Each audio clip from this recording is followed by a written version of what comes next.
Hello, and welcome to the JCC of Metro Detroit Online. My name is Debbie Levin, and I'm the co-chair of the SAGE Committee. It's my pleasure to welcome you to this Thursday evening, Abraham Joshua Heschel, A Life of Radical Amazement. Today's event is presented by SAGE, Seminars for Adult Jewish Enrichment, and the Detroit Jewish Book Fair, as part of the season of 70 Stories for 70 Years.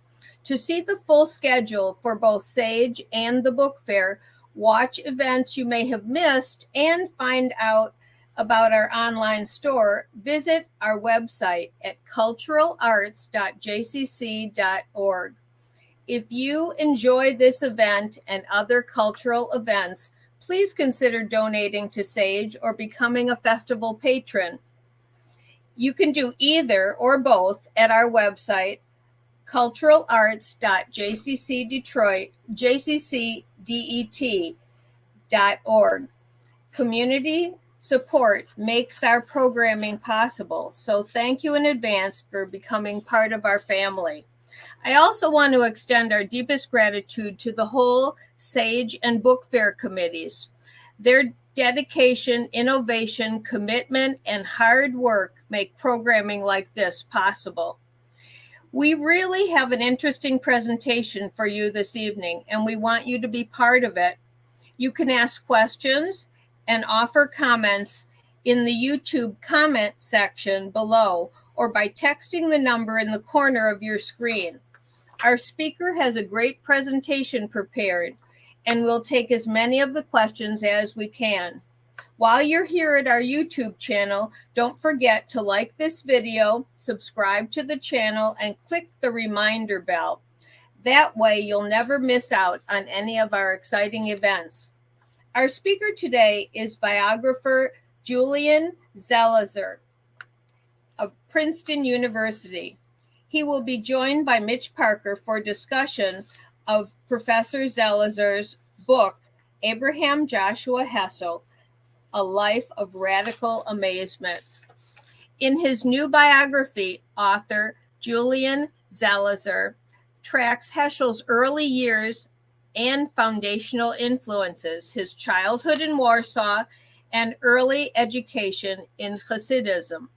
His studies in the late 1920s and 30s in early Berlin, and the fortuitous opportunity which brought him to the United States and saved him from the Holocaust to teach at Hebrew Union College and the Jewish Theological Seminary. This deep and complex portrait places Heschel at the crucial intersection between religion and progressive politics in mid-20th-century America. To this day, Heschel remains a symbol of the fight to make progressive Jewish values relevant in the secular world. Julian Zelizers is Malcolm Stevenson Forbes Class of 1941 Professor of History and Public Affairs at Princeton University. He has been one of the pioneers of the revival of American political history. He has authored, co-authored, and edited a number of books about American political history, focusing on the second half of the 20th century to present day. In addition to his scholarly articles and book chapters, Zelizer is a frequent commentator in the international and national media on political history and contemporary politics. He has published over 700 op-eds, including his weekly column on CNN.com. He is a regular news commentator on radio, television, and in print. He has received fellowships from the Brookings Institute, the Guggenheim Foundation, and the Russell Sage Foundation, as well as New America. Mitch Parker is a child psychologist working with the families of children with developmental and learning disabilities and the immediate past rabbi of B'nai Israel congregation in West Bloomfield. He has been teaching our adult education classes in the Detroit area for over 20 years, since moving here from Buffalo, New York. including several classes on the life and writings of Abraham Joshua Heschel. So please join me now in welcoming Julian Zelizer and Mitch Parker. Good evening, everybody. I think I will turn it over to Julian right away so you can hear about his book and his thoughts and his writings. Well, hi, thank you. It's a pleasure to be with you and to speak with Mitch, and I'm honored to be hosted by this wonderful institution and to speak to you a little bit tonight. Mitch and I thought I could start maybe by reading a small portion of the book on Heschel, which takes place a scene when he was in Selma, and he participates in a march for voting rights on March 21st, 1965. This is the famous photograph that many of you might have seen hanging in the walls of synagogues or Jewish community centers or summer camps, which has become an iconic image in many ways of the connection between progressive politics and religious life in the 1960s. And then we could jump into a conversation. And just in case some of you don't know the image, let me show it. It's on the front page of the book. This is the image. So this is just context. The first march in Selma for voting rights is on March 8th. Heschel is not there. This is what we know as Bloody Sunday, when the authorities attack the marchers. John Lewis, who's one of the people protesting from SNCC, is beaten and his skull is fractured. Soon after, President Lyndon Johnson calls for voting rights legislation and makes a speech to Congress, sending his bill to Congress earlier than he had hoped, but in response to the horrific events that so many Americans had watched on their television screens. And in that speech, Johnson uses the rhetoric of the civil rights movement when he says, "We shall overcome." And then a few weeks later, the movement has another set of marches, including on March 21st, where King wants to bring other religious leaders involved in civil rights politics as a show of support. And Heschel marches alongside Martin Luther King and some other prominent leaders, and that's the section I'm just going to read from. He walked along US 80, arm in arm with Reverend Fred Shuttlesworth and Ralph Bunche, standing just a few persons over from King, with 3,000 peaceful protesters behind them. Heschel was dressed in a black overcoat and wore a Hawaiian lei around his neck, a symbol of love. All of the marchers in the front row had a lei around their necks. His long tousled hair was overflowing. One Rabbi, Maurice Davis, recalled that during the protest, Heschel, quote, never wilted, never showed anger, even when the police drove by taking movies of us, as if to tell us that they had our faces on record. The procession brought back memories, reminding Heschel of the walks he had taken with Hasidic rabbis in Warsaw as a child, who he wrote in his notes about the march, quote, felt a sense of holy in what I was doing. Remaining silent in those fraught hours of the march was not easy. The notorious sheriff, Jim Clark, who had directed the brutal crackdown on these same streets just a few weeks earlier, wore his lapel that said never on his blue police suit. White onlookers brandished Confederate flags and screamed at the marchers as they walked by, with a mix of racist and anti-Semitic language hanging on posters and coming out of their mouths. Heschel was shocked to see a white Southern woman spit on a nun who was marching a few people down with him. As Rabbi Saul Lehman, a conservative rabbi from Rhode Island, recounted, we could say we were not extended any Southern hospitality. As we marched, there were federal troops on each side of the road with their rifles in hand. There were some helicopters hovering above. We felt as if we were in enemy territory.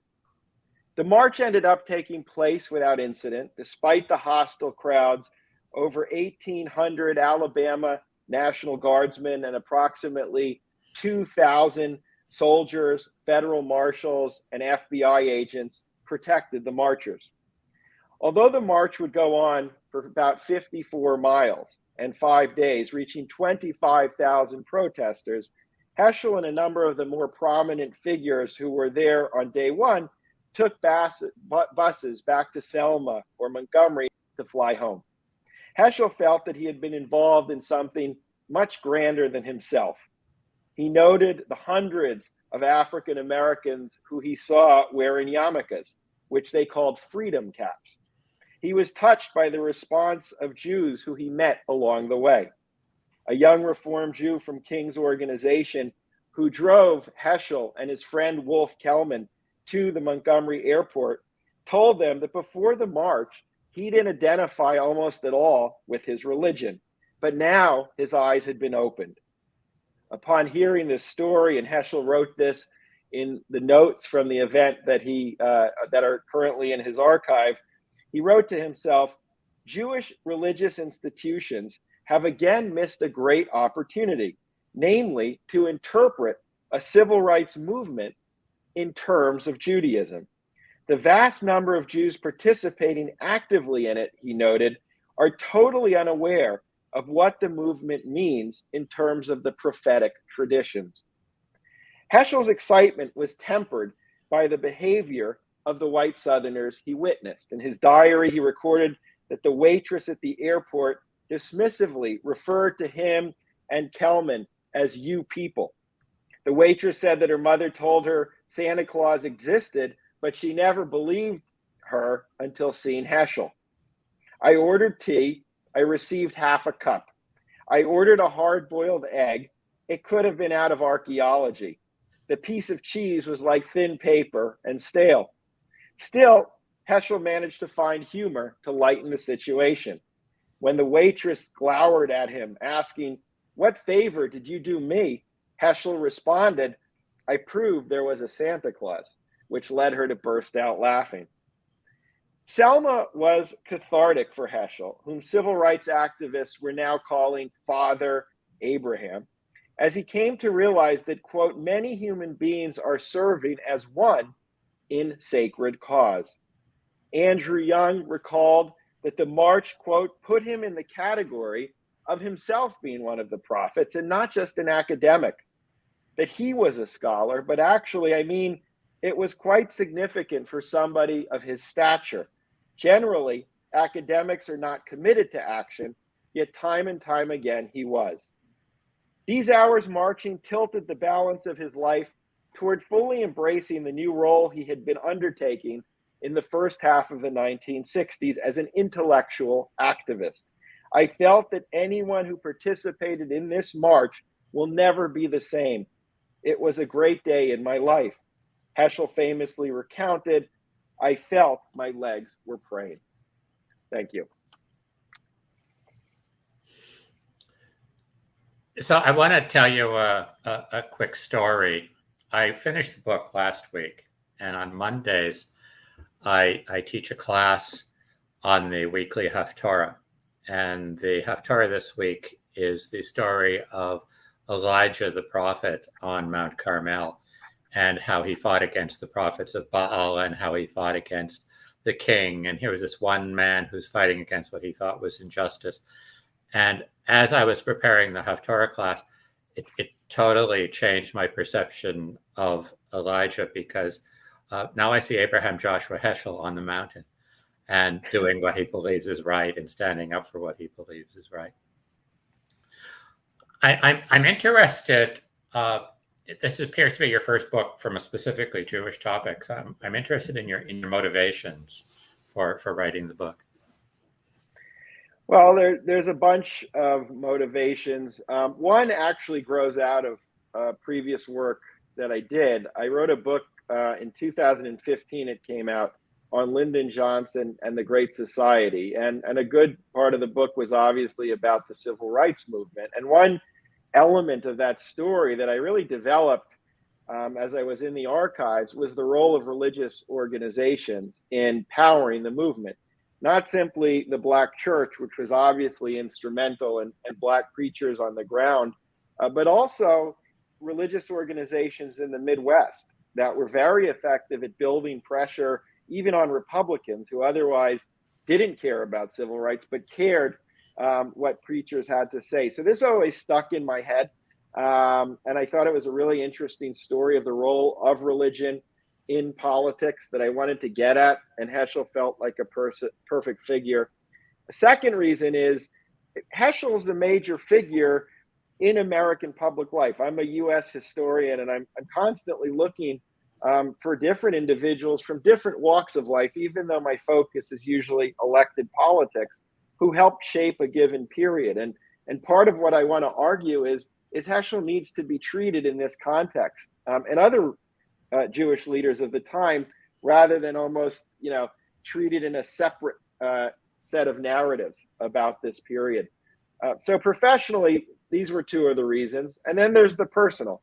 I grew up as the grandson of a conservative rabbi from Columbus, Ohio, and later South Florida, the son of a conservative rabbi in New Jersey, and I'm an observant conservative Jew. I've grown up that way. So Heschel is a figure who I've encountered, like many people maybe listening and watching, through reading quotes of his in the Siddur, through seeing the image and hearing about his activism, and reading when that's incorporated into writing.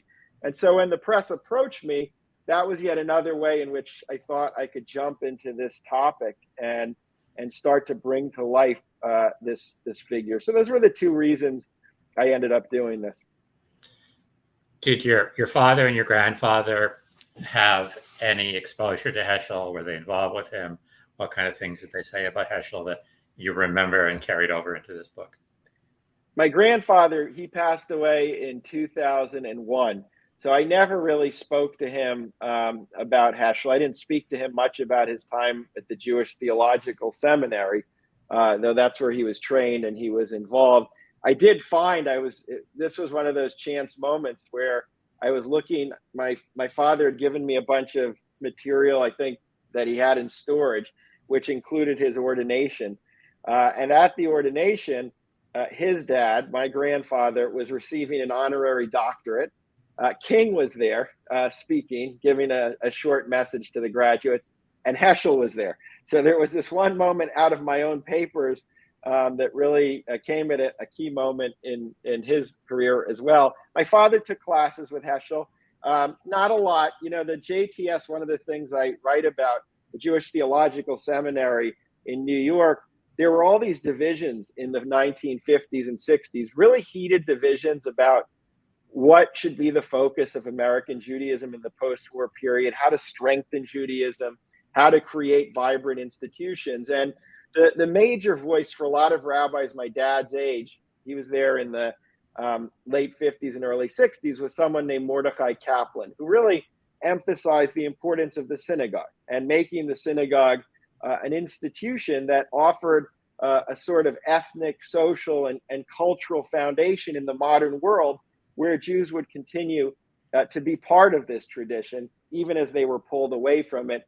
And a lot of younger rabbis like my father, that's more, it resonated more, because that's what they were doing as they set out to be rabbis in the suburbs. Heschel, he focused on theology, he focused on piety, he focused on the inner life of the individual and its relationship with God, which was not as much what my father or most rabbinic students at that time were as interested in doing. So his encounter was just in the classroom, and my dad met with him once in his office and had a conversation that my dad often recounts to me. So you discuss in the book that for a long period of time, Heschel was isolated from most of the other rabbis in the seminary. Were there angry back and forths, or was he just on his own? What exactly happened during that period? Both. There was certainly kind of tense relations with some of these other scholars at the time. Some of them didn't think what he was doing really fit where writing and scholarship had moved during this period. most of the scholars, in addition to Mordechai Kaplan, they were writing about Jewish law, halakha, and really arguing that that's what scholars should focus on. They should use social science and the historical context of different periods of rabbinic writing as the basis for what they were doing, not theological questions, which were kind of older, or in some ways dated. And Heschel, who was into Kabbalah and spirituality, he seemed like a throwback. So there was definitely tension between him. There was some tension for sure with Mordechai Kaplan, in part because of Heschel doing things in a way that they didn't think was as exciting. But Heschel could also be very pointed in his criticism of the rabbinate, of his colleagues, of even the rabbinic students that he was teaching, because Heschel argued publicly that the direction of American Judaism was not a constructive one, that they were almost too focused either on building institutions or on halakha without explaining kind of how someone should practice the law, the Jewish law, just almost telling them this is what you have to do. And Heschel gives a number of speeches, including in 1953 at the Rabbinical Convention, where he really makes pretty stinging remarks about what rabbis were doing. So that created a whole lot of tension, again, not just with his colleagues, but some of these younger rabbis. And then there were other ways in which he was alone. I think he felt somewhat isolated. In Cincinnati, he felt very isolated when he was at the Hebrew Union College, the Reform Seminary. I think part of the antidote in New York, he was also becoming very enmeshed in intellectual circles and interfaith religious discussions with people like Reinhold Niebuhr at the Union Theological Seminary. I've always been very interested in Heschel's writings about radical amazement and about the importance of wonder. And that's how one gets in touch with God, just that basic sense of wonder. This coming summer, I was supposed to do it last summer, but COVID hit. This coming summer, I'm going to take a seminar on the use of wonder in psychotherapy and how it tends to improve people. I'm wondering if you're writing the book and really immersing yourself in Heschel has changed your perceptions in any way. That's my psychologist question. That's a good question, and I don't fully know the answer to that. I can't give you 100% clear answer. Certainly, in terms of Judaism, studying Heschel opened my eyes to a different way of thinking about faith than I had entered into the project doing.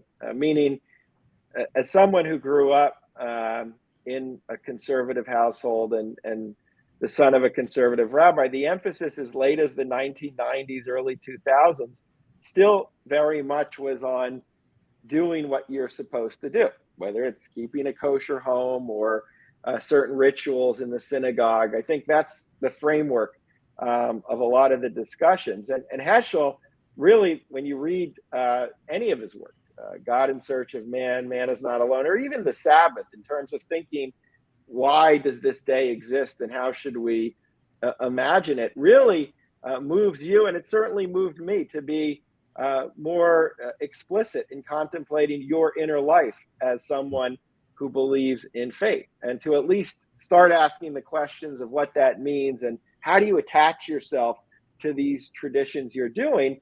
And also, it's hard, but how do you kind of open yourself up at some point to this radical amazement about everything in the world we take for granted? I don't know if I've achieved what he is urging everyone to achieve, but he certainly, by looking into his life, made me think much more about these elements, not just of Judaism, frankly, but of religion in the contemporary world. And I finished a lot of this in the COVID year. So the context was also this horrible pandemic where the bottom fell out of so many of our institutions. And as we all know, so many of our social networks were at least strained, if not broken. And so to be working on someone who's dealing with how do you address this kind of trauma. For him, it was the Holocaust and World War II and nuclear war. It was racial injustice. I think it was the combination of those two, which was quite powerful for me, just as a thinker and a human. So I'm going to put you on the spot a little bit. I'm going to ask you a couple of questions related to what you think Heschel might say about some situations today. So we know that over the past 2 years with COVID, it's been very, very difficult for synagogues and for Jewish life in general.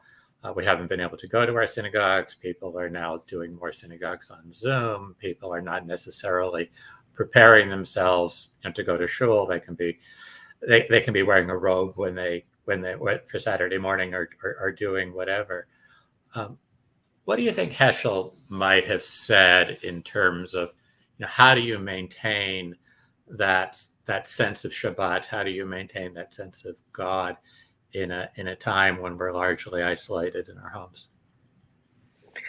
Well, that's it's a hard question, in part because he's not alive. So I'm always hesitant. I don't know how he would have evolved and how he would have imagined it. But thinking at least of his history and what I learned of him, I mean, first, he would have tremendous empathy. He was not a person who kind of would look just for the lesson of the crisis, but would really feel a kind of passion and love and disappointment for what we've been through. And I think in the same way he responded to the racial crisis or the Vietnam crisis, he would be of that mindset. But that said, here is someone who spent a lot of his time raising tough questions about a reliance on institution building and a reliance on the institution to provide us the attachment to Judaism and to a faith-based kind of life, as opposed to us really understanding what it meant to pray and how to pray, to us devoting our time to the mitzvot that Jews are supposed to practice. And so even with empathy, I think he would have seen this stress test in some ways that we have all been through, that certainly religious institutions are going through, as a way to think about that element of our life, which doesn't require place. It doesn't require structure. It's really about our inner selves and our relationship with God. And so I think he would have had answers. I mean, I think there would have been a logic. Obviously, his book, The Sabbath, which many people have read, it's still an enduring piece of work that came out in 1951, is all about sanctifying, how Jews sanctify time rather than place. And if you think about where we are, boy, is that a powerful way to help us recover our confidence in rebuilding religion, because it's not about just the shul. And you can celebrate Shabbat wherever you are through the framework he's talking about. So I think he would have had some very good answers and guidance for all of us as we continue to live through this. I know that he wrote pointed articles and gave lectures about what he saw as the shortcomings of organized religion at the time in the 50s and 60s. I've shared some of those articles in the classes that I've taught, and we've reviewed them. Do you think that what he wrote at the time is still relevant today? Do you believe that the issues are radically different today than they were 50, 60 years ago?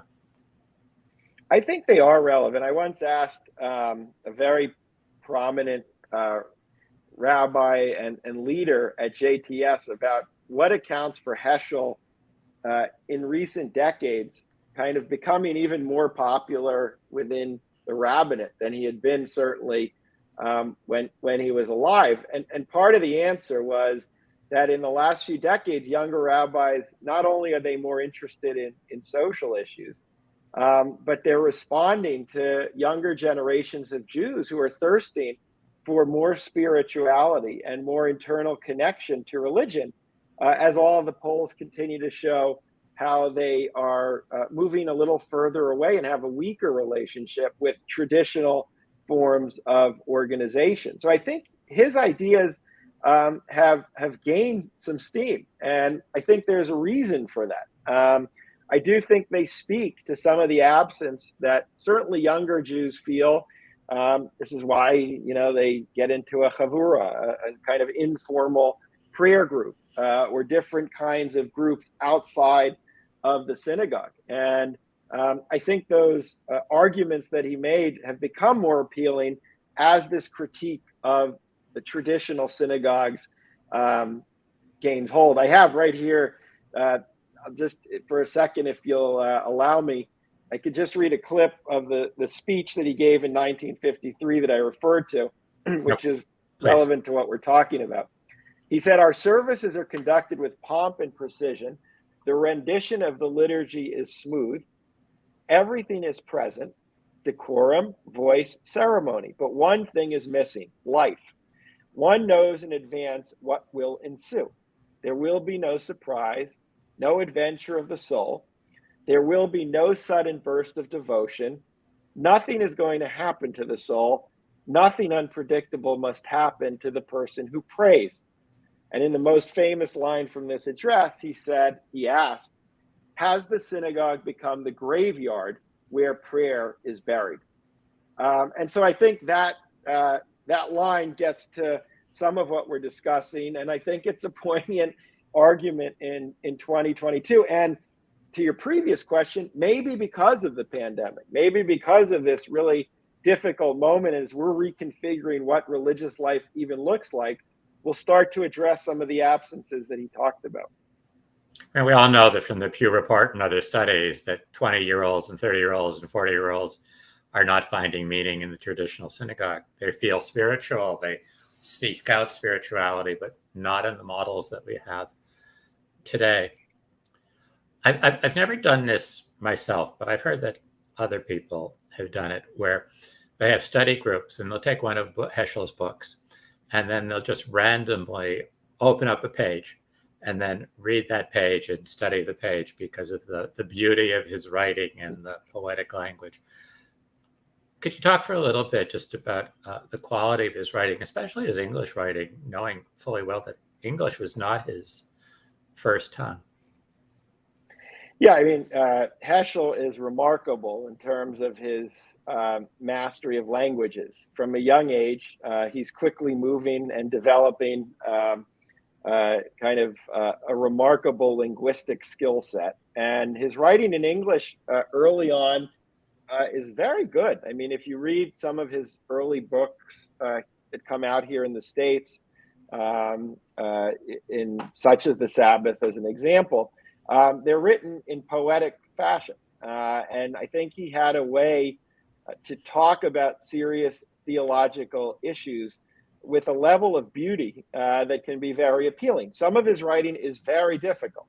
I'll also say that if you read God in Search of Man or Man is Not Alone, it's heavy lift. It's a heavy lift. And many great scholars will take many reads to get through this kind of work and to really grapple with what he said. But even within those difficult books, there's just magnificent lines that show his ability to write well and his ability in a sentence to communicate, I think, big ideas or big concerns that we all have, humankind, but certainly within the Jewish community. And it's a reason why snippets of his writing, you can find them in many synagogues during the service in the prayer books that we use.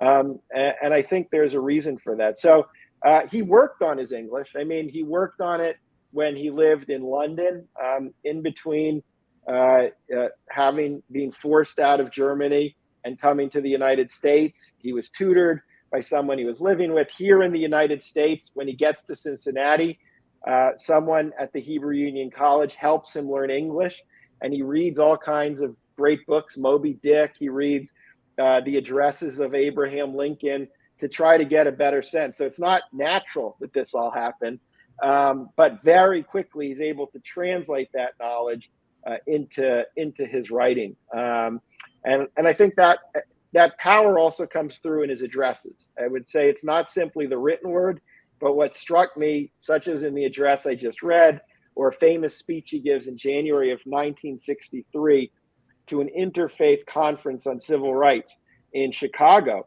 is his oratory could be incredibly powerful and very poignant. And his ability to intertwine some of his religious ideas with the contemporary issues of the day, it could be seamless how he moved between the two. And I think sometimes that's an underappreciated element of his skill. So I wonder if you could talk for a few moments about his influence on Christian thought, and also you write in the book about his communication with the Pope at the time. Yeah, I mean, there's different levels of how he communicated at the written level, meaning in terms of his scholarship.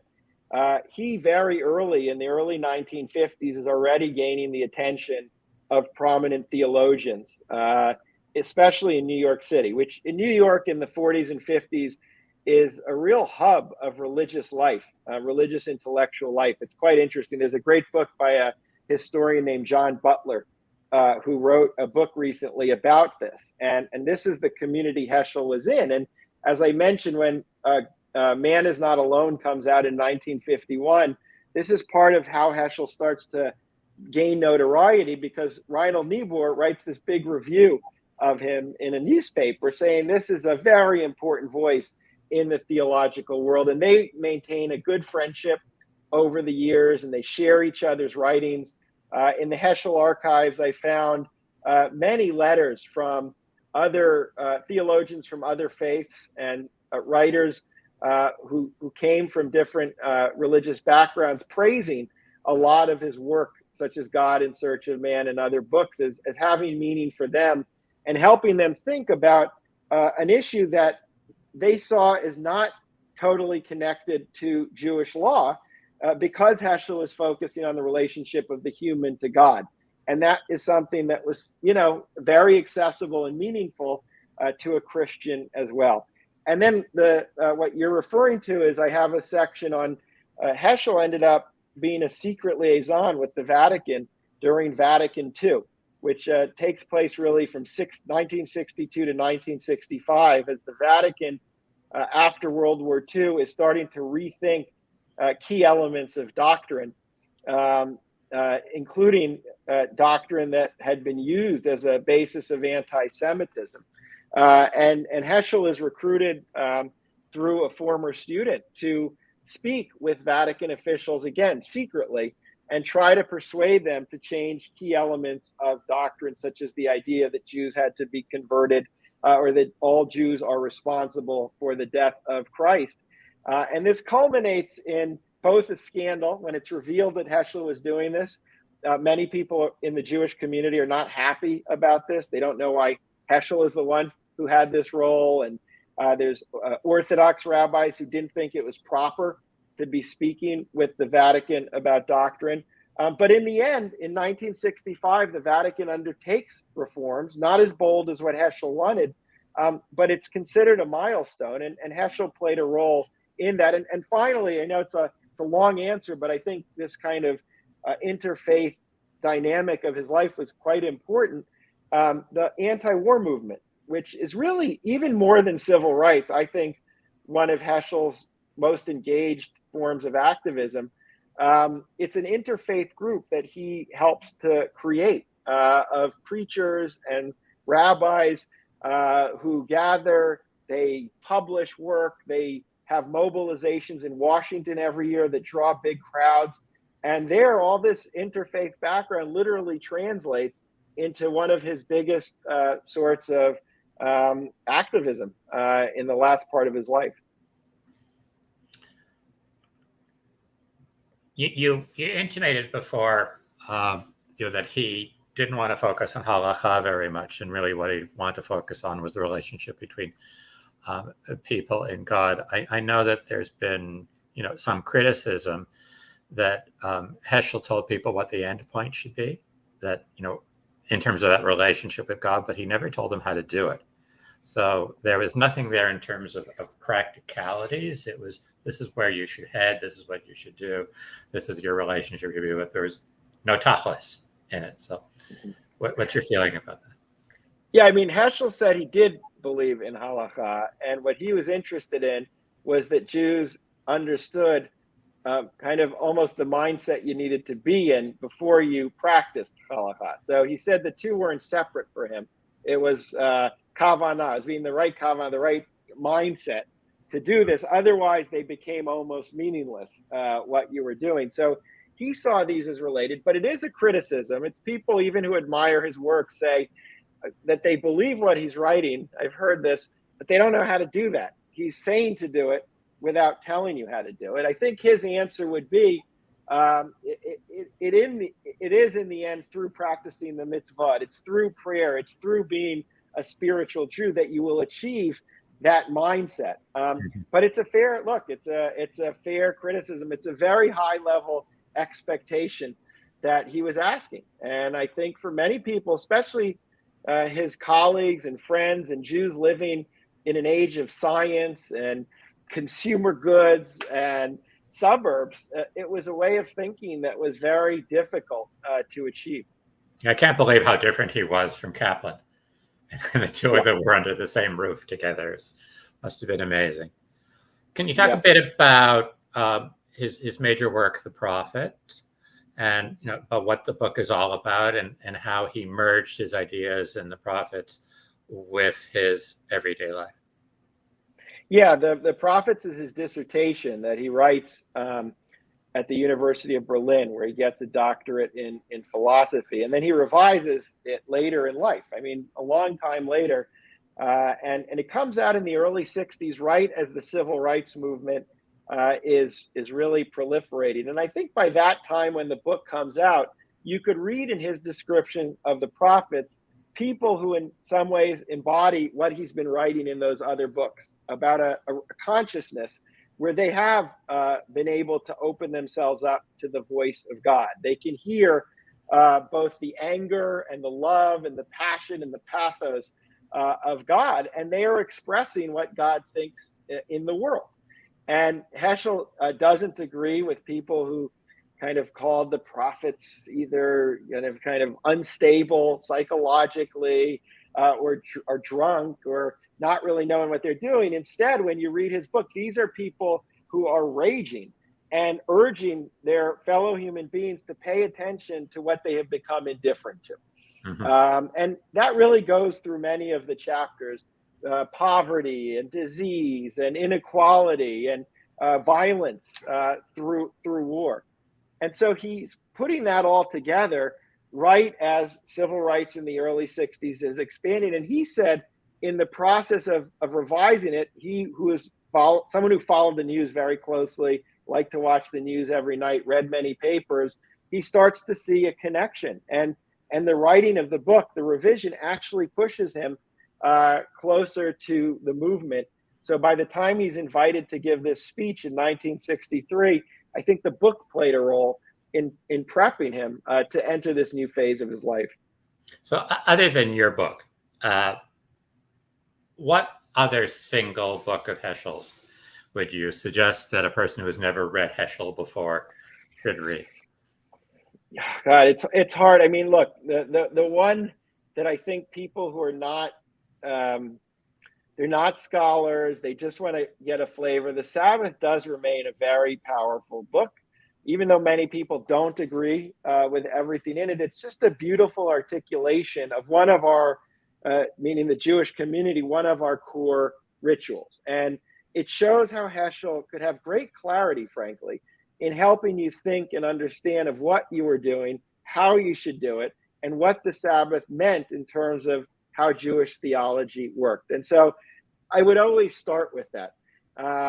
There's another book, The Earth is the Lord's, which came out in the late 40s. And it's kind of a eulogy or a poem, however you want to read it, to the world of Eastern European Jewry that had been lost. And it's a very nostalgic book. It doesn't present some of the hardship of the world he grew up in and ultimately left.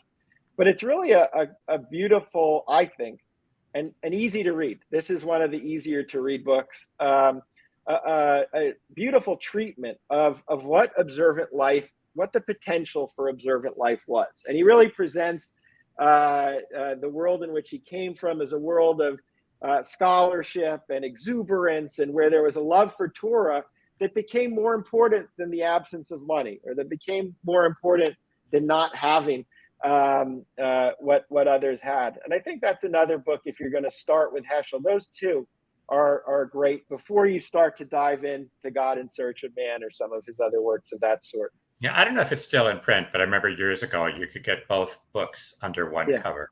You could get the Sabbath, and The Earth is the Lord's. I didn't know that. Okay, in one volume. So you're talking a little bit about his background in the Europe that he left behind. We haven't talked about his Hasidic roots at all. Can you talk a bit about that and how that continued to influence him through his life? Yeah, I mean, this is someone who is born in Warsaw in 1907. He grows up in a Hasidic community. He comes from a family of prominent Hasidic rabbis. And this is, really the identity of the world in which he lives as a young man. He's trained as a rabbi early on. He's a very, very smart young man. And his father dies when he's a teenager, which is absolutely devastating. And his father had been training him to be a rabbi. But the Hasidic culture, such as the stories of the Baal Shem Tov, are very important to how he thinks about the world and how he thinks of what the role of the spiritual person is in society. And you can, there's people who've argued you can continue to see that Hasidic tradition in his writing in the 1950s and 60s, even as personally he's not living in that world anymore. He's teaching at JTS. He's living in a pretty secular environment, but his focus on piety really is connected to that tradition very much. And so I think it's important. But the other side of him, which I found interesting, was that in Warsaw, as he's growing up, learning this Hasidic tradition and living in this kind of world, he's always fascinated also by the secular world around him. I mean, Warsaw is a city with a huge Jewish population before World War II. And it's this combination of Hasidic communities, but also, as I write, Jewish playwrights and poets, radical labor activists and Zionists. And he's someone who is very observant of all these different communities from a young age. He even gets to know some of the professors in the city, social scientists and psychologists who attend his uncle's meal that the uncle would have on Shabbat. So it's both something that I think is a foundation for his thought, but it was also always in the context. I think it's in some ways the tension between that and the rest of the world that informed a lot of what he did for the remainder of his life. So let's go to the other end of his life. I've listened to the final interview with Carl Stern, or parts of it or all of it, probably a dozen times at least. Could you just share a little bit about that last interview? Yeah, I mean, with Heschel, the one thing I learned when writing is sometimes it's hard to recreate his words. I tried to include as much of it as possible. I was just looking for some of it. So he does this interview for a television show, The Eternal Light, that had its origins at JTS. It started as a radio show that Louis Finkelstein, who had been the chancellor of JTS, started as an effort to basically translate Jewish ideas and Jewish culture and Jewish religion after World War II to the American public. And then there's a TV show, and it's really this interview, the last interview we'll see Heschel. He does it, I think, 10 days before he passes away. And Carl Stern, who's a very well-known reporter, goes through a number of issues with him. And everyone, you can YouTube the interview. You can see not right now, but after we're done. And part of the conversation is Stern, I think, pressing Heschel to say, all the activism you've engaged in and all the writing that you've done, in some ways it clashes with the reality of the world in which you live. And he says, how do you deal with the fact that Martin Luther King was assassinated? How do you deal with the Vietnam War. It's still raging, even though you have been working so hard. When Stern asks him about King's assassination, Heschel gives an answer, a familiar answer of him. He said, people don't pray to be saved, but they pray so that they would be worthy of being saved, which I think is a really kind of beautiful way of thinking about how you rectify these two elements of life. He acknowledges, Heschel's a realist too. He acknowledges the difficulties that Stern is talking about. He says at one point, we are not in the midst of an automatic progressive development of humanity. There are ups and there are downs. At this moment, this is in 1972, there is a down. There is a renewal, he said, of prejudice, which is poison. Stern asks him about critics who say that a religious person really shouldn't be engaged in the world of politics, which was a criticism that some of Heschel's colleagues meant. And Heschel says, he talks about the Hebrew prophets. And he said, had they been alive in 1972, he says they would have, this is a paraphrase, they would have been in prison. And he said, and frankly, half in jest, I would say that God seems to be a non-religious person. He always mixes politics with his social issues. Mm-hmm. And then at the end, he gives a kind of beautiful message to the final thing he talks about, Stern asks him, what's his message to younger people who by 72, Heschel is really reaching both at JTS and elsewhere. I could just read what he said. Heschel says, so what's the message to young people? He says, let them remember that there is a meaning beyond absurdity, which is a statement in 1972 that I think is quite powerful given how many young people felt about the world. Let them be sure that every little deed counts, that every word has power, and that we can, everyone, do our share to redeem the world in spite of all its absurdities, all frustrations, and all of the disappointments. And above all, he said, and this is his famous line, remember that the meaning of life is to build it as if it were a work of art. You are not a machine, and you are young. Start working on this great work of art called your own existence. And it's a wonderful interview. I mean, physically, you can see how sick he is by this time, and you can see that he's not well. But the words that come out are quite beautiful. My favorite part of that interview, perhaps because my psychologist background, is when Carl Stern asks him, how do you explain why bad things happen to good people? And he says, if somebody came to me and that person told me that my life is good and everything is fine and I don't have any problems, and what I would tell that person, I would say to that person, you're an idiot. And he goes on and he says, life is all about, he doesn't use the word Soros, I'm paraphrasing him, but life is about problems. Everybody has problems, and our goal in life is to learn and to deal and to grow from our problems. You work with young kids, well, not young kids, but you work with college students, undergraduates and graduates all the time, and you work with people who are interested in political systems and moving into politics. If Heschel were to make that last statement today, what Abraham Joshua Heschel do you think you should say to young people today? Do you think the message would be any different? And you can put your own thoughts into that as well.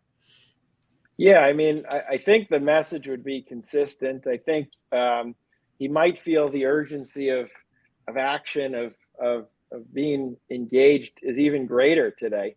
I think he would be saddened that we've made so little progress on so many issues that he cared about at the time of his death. But I think his kind of efforts to inspire young people, his efforts to have them think about things other than material needs, which he says at one point in the interview, would be just as strong. And I do think he would continue to mix a realistic understanding of the sorrow and hardship that this younger generation faces with the message of still, building your life as if it were a work of art. I don't think it would change that much. I don't know what he would say after a pandemic of this sort that has been so destabilizing to young people, not simply in terms of the challenges that they have faced and will continue to face, but in upsetting some of the basic parts of life they thought were permanent. But I think the message would be the same. I would suspect he would also really be urging younger people to participate in the different kinds of activism and social movements that we see and we've seen in the last few years, from the environment to racial justice movement. Taking his phrase about praying with his feet, if he were talking to a group of Jewish professionals, whether religious professionals or organizational professionals, what do you think he might say to them on the state of praying with your feet and being active in the world and creating change? You cut up on the second part on my creating. Repeatedly. What would he say to Jewish professionals today about how good of a job they are doing praying with their feet? Look, I mean, Heschel was notoriously critical back in the 60s. It was a consistent message that they weren't doing enough. Part of Heschel's way of thinking is shaped by his experiences in World War II, when he was extraordinarily frustrated as members of his own family were killed in that war, including 3 sisters and his mother, at the silences, not just of the Christian community, about the urgency of saving Eastern European Jewry, but also by Jewish leaders. He was very critical and said they weren't really doing either much or enough. He participates in a few protests in those Cincinnati years where that's really the focus, that the Jewish community needs to be doing more. He returns to that theme in the 60s.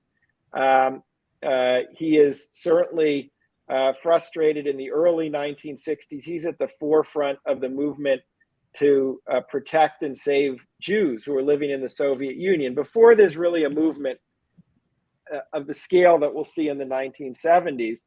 And he has several speeches in the 60s where he's quite critical of organized Jewish leaders who he says just aren't doing enough. They're not focused on a genuine crisis, which is happening in their own lifetime.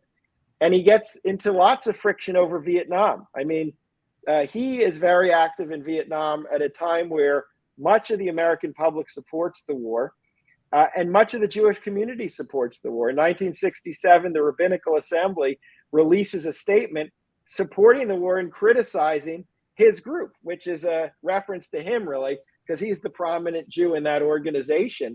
And he was upset with that. And I think today, my guess is he'd still feel that frustration, that there's not enough Jewish leaders at the forefront of some of these questions, which go well beyond partisan politics, about racial justice, about the quality of the environment, about other forms of equality. And I think the kind of indifference he was always warning against in his writing, the real horrendous impact of indifference, would be something he sees all around him. And I think he'd be frustrated that too many Jewish communities, not just leaders, are kind of retreating from political questions rather than engaging them. And when we have debates in a lot of the Jewish community, they tend to center now on questions of Israel, for example. But many of these other issues that are so important don't receive much attention or energy. So it's hard not to imagine that those laments and that frustration would not exist for him today. So as much as things change, they stay the same. They do. I mean, look, as he said, there is development and there's been some progress, which I'm sure he would be pleased with. But some of these intractable problems are there, and some of the indifference of the communities he would care about remains much too pronounced. Okay. Our time is just about up. This has been great. I'm going to ask you one more question. I want you to take out your crystal ball and look in your crystal ball and tell me, do you think that Heschel's works will still be read 100 years from now? I think they will. I mean, that was part of the hope of kind of putting his life in some broader context and telling the story about his role in American history. But I think all the themes that we've discussed tonight, which are so central to his book, won't go away over the next 100 years. I mean, religion in the modern age will always struggle with how do you connect the individual to the tradition. And it will always struggle with what does it mean to be spiritual? What does it mean to have faith? Those don't disappear. And those are really the essence of what Heschel writes about. And obviously struggles over social problems and the quest for social justice, unfortunately, will continue at least 100 years.